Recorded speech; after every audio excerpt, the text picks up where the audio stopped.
আমরা বলবো আল্লাহ তুমি প্রশ্ন করার আগে তোমার একটা কথা বলি, আমারে কিছু জিজ্ঞেস করো না, আমি সব করেছি। এমন কোন পাপ নাই যে পাপ আমারে দিয়ে হয় নাই। তোমার রহমত দিয়ে তুমি জান্নাতে পাঠাবা, তোমার দয়ায় জান্নাতে যেতে চাই, আমল দিয়ে না। পারবেন বলতে? কিয়ামতের দিন আমরা বলবো আল্লাহ আমার আমল দিয়ে জান্নাত চাই না, আমি তোমার দয়া দিয়ে জান্নাত চাই।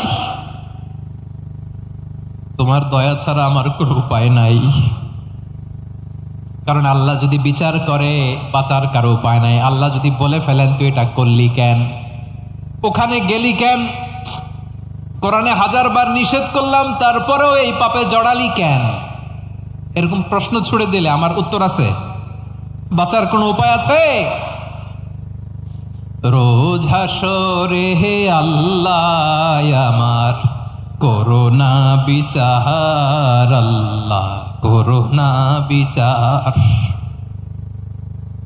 বিচার চাহি না তব দয়া চাই, এ গুনাহগার আল্লাহ করোনা বিচার।